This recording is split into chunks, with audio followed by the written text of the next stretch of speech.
Well, good morning, all of my beautiful people here on TikTok. We have been covering the case of Sebastian Rogers since almost the beginning. I believe we got involved in this case in depth since I think March 16th.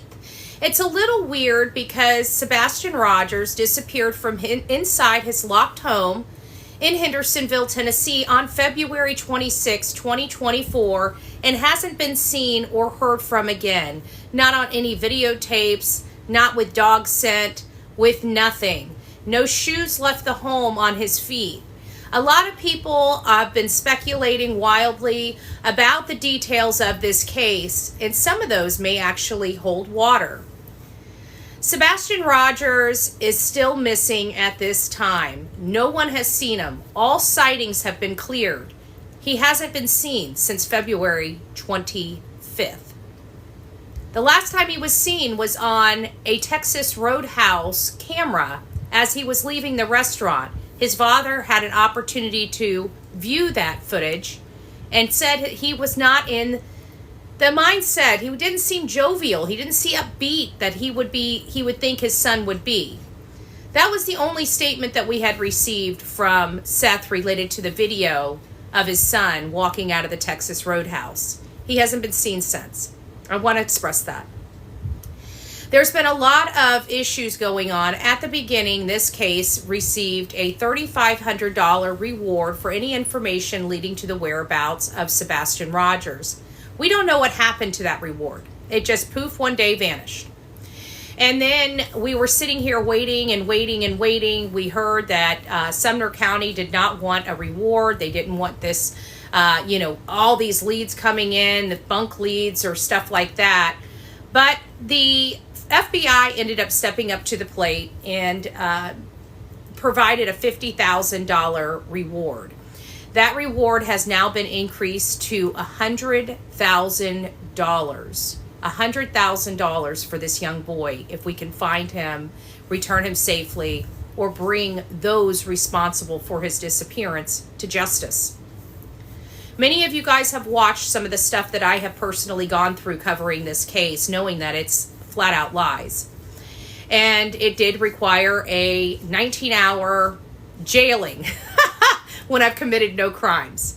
So this case is kind of taking a life of its own, but we're getting pushback. So what is happening is more creators that are critical of law enforcement practices in this case, the parents and step-parents of this case, are getting silenced unlawfully. And so this just happened to Nick the Hat. Get off my tissue, young lady. This happened to Nick the Hat that we know of. We know that there were several other creators, such as the United Cajun Navy that was threatened. We now have Nick that was threatened. We also had Uvalde. Uvalde, that's the one from Texas. They wanted to use their internet expertise to help in this case. They were silenced out of this case. And of course, me being the most notable because they wanted to smear me when I committed no crimes and reduce my credibility here on this platform as well as others. And that's okay. I've got an attorney. We are fighting that. It will be heard before the judge, Judge Blanton, on October 10th at 11 a.m. So I'm pretty sure News 17 ran that live. So hopefully on October 10th, that will also be ran live so everybody can see it that cannot attend. Right now, we're trying to raise awareness for Sebastian Rogers. We did a rescue ride, which is where I was arrested at when I committed no crimes. That kind of put a damper in that rescue ride. We still have a lot of shirts that need to be sold. The shirt sales are what is funding and providing the donation to the Michaela's Mutt Motel. So we do have some shirts still available. I know a lot of people were asking. If you are still interested in a Sebastian Rescue Ride shirt, please reach out to me at bullhornbetty@gmail.com and I will give you the instructions on how to order that shirt. All shirts are $25 like it was the day of the rescue ride. And again, These funds are going to Michaela's Motel. 100% of the proceeds go to that animal rescue in honor of Sebastian Rogers. Many people have asked me, what can they do? Right now, we're doing a big push for green lights. That's what you can do. You love this case, you love this boy, you support finding this boy. If you have the ability to buy a green light and put it into your home, outside your home. One lady had green lights, like solar lights on the outside of the home. It was really, really beautiful. And she's actually in Ireland, and she sent me pictures of what she did in honor of Sebastian. So Sebastian is getting honored all over the world. And I just really want to take that momentum and push it forward. So if you guys would like, please purchase a green light and put it on the outside of your home in honor of Sebastian. If you'd like, please send it to me, but don't put any identifying marks in the photo, just the photo of the green light. I would really like to showcase this on my YouTube channel. Dog the Bounty Hunter, from my understanding, is very highly upset about what has taken place in this case. Many people that are truly here to find answers and the location of this boy have been silenced, threatened, and run out of town. Me personally feel that law enforcement is partly responsible for that in creating the animal that they have created. This is looking very poorly on that county. They look almost like they're being paid for and purchased by the people that were last seen with this boy. That's the appearance it's having. Not that it is. That's just the appearance. And it's putting a lot of sour taste in many people's mouths about that behavior. Hopefully that is corrected here in the near future. I can tell you that I'm not too pleased with how I was treated in that community, and I haven't even began to express that. So we're still focused on this young boy here. Have you seen him? If you have, there may be $100,000 waiting for you. If you know something, a nugget of information. One of the things that was brought to my attention is Sebastian was hanging out with teenagers the day before he disappeared.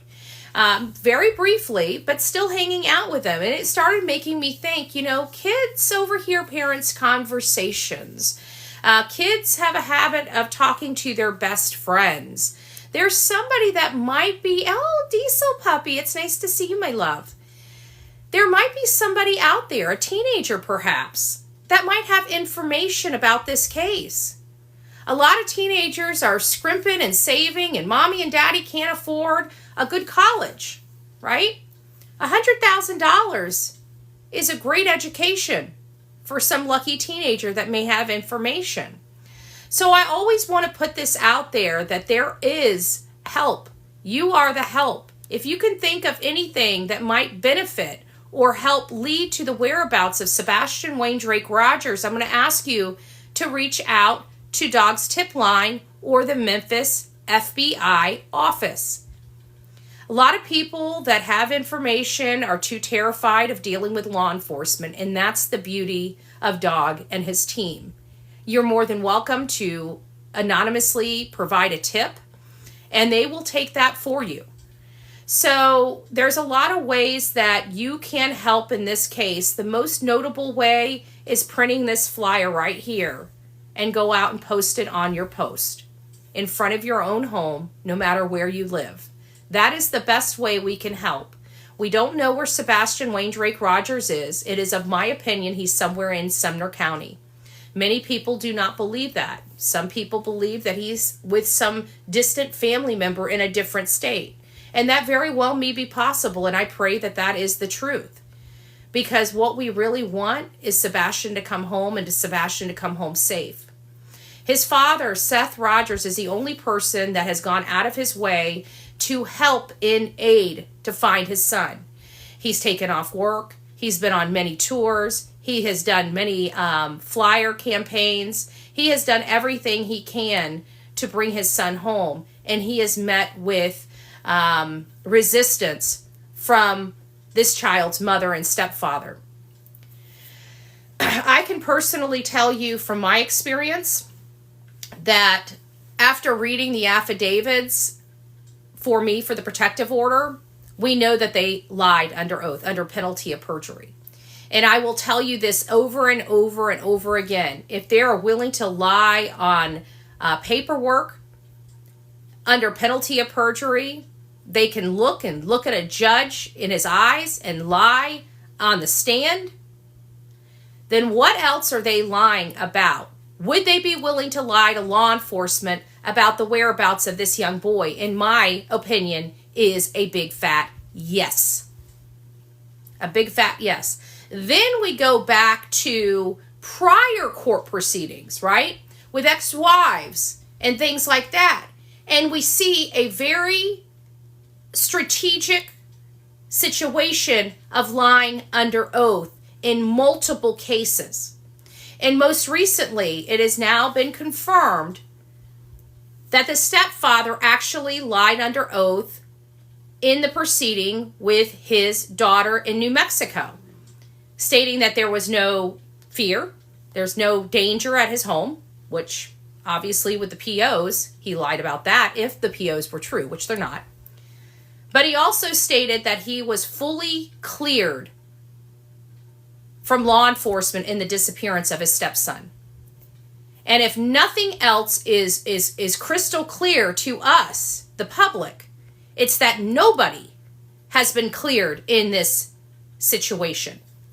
I've said from about 2 months in that this has turned, from that 8 days, this has turned into a criminal investigation. And I was watching Jennifer Coffindaffer on her podcast on YouTube, and she concurs. So we have a situation here where we're being deceived by law enforcement. We're being deceived by the people that last saw this child alive. And now we're in a situation where people are being silenced that are coming public and criticizing the situation. I don't know what's going to go on with Nick the Hat, if he's going to be down and just cannot talk about this case anymore. I hope that's not the case. He's part of Dog's team. I can tell you I am not going to stop talking about this case. And it's going to have to take me being thrown in jail for me to stop talking about this public interest case, which is my constitutional rights of freedom of speech and freedom of press to cover, including all the public people that have been associated with this case. That includes the mom, the stepfather, and the step-grandparents. So that is kind of where we are in the case of Sebastian Wayne Drake Rogers. There are some major problems here. We know and heard all the inconsistencies in this case. We know all the lies that are being perpetrated upon Sumner County courts. And now we have a situation where people are being forced to be silent when they're trying to find a kid, not search, not say anything. Why would a stepfather and a mother go out of their way to keep Sebastian's name out of the spotlight? Let's look back. When this case first broke, we never heard about it right away. We also learned later on that the stepfather went out to the news crews that were there the day that Sebastian disappeared, February 26th, and demanded that they not record his home. He had told people for months that he had passed a polygraph test and had been cleared by law enforcement. That was a lie, and that was proven on the Nancy Grace show. We also learned that they did not come public with their missing child until 8 days after he was missing. And that is the same day that the case took a turn. Why then did they come out to beg for their son to come home? You would think that day 1 would have been more important than day 8. But now we're fast forwarding and we're at almost 7 months into this case. And a whole side of the family just wants to get on with their life and live their best life ever. It doesn't make sense. The same family that had so many inconsistencies that it almost seemed like their story was changing from day to day. We heard that the mom fell asleep on the couch, but then all of a sudden she's making a 3-hour phone call while studying. and hearing a thud. That their day out ended up being, oh, well, we went and picked up the cousin and met the aunt. But those cousins and aunts couldn't even come out and search for Sebastian in the absence of the mom and the stepfather, which ended up running off to a different state in the middle of search efforts. Lots of things here that don't make sense. I watch court TV very regularly. Pretty much is what's on my TV all day, every day. We just watched the Starver, whatever that case was in Florida. I watched that all yesterday. That lady was able to stay out of jail, and she was convicted of second-degree murder. And she had to go into jail for her first time. They found her husband under a fire pit. I don't know what's wrong with people. I don't know what's wrong with people. But it seems from the beginning of this case, there were two people that were really trying to distance themselves, trying to keep this case low-key as possible. It makes you wonder why, when you can't find your son, why you're not wanting to scream it from the rooftops, because we have a lot of parents that follow me on every platform, and they can't understand that. Because most parents are freaking out when their child disappears, especially a medically needy child. Those are the actions that we never saw from the people that last saw this boy alive. If you have any information about theories, about your perspective, about what you think could happen, if you have a secret spot in White House, Gallatin, or another Sumner County or surrounding communities area, please reach out to me at bullhornbetty@gmail.com. That's bullhornbetty@gmail.com. I am very interested in learning how you feel about this case, what you think happened about this case, where you think Sebastian Rogers may be. Again, that's bullhornbetty@gmail.com, bullhornbetty@gmail.com. Do not forget to be fearless. If you see something, say something. An ounce of prevention is worth a pound of cure. And until next time, please be safe, but more importantly, don't get dragged into the drama and be kind to one another. God bless.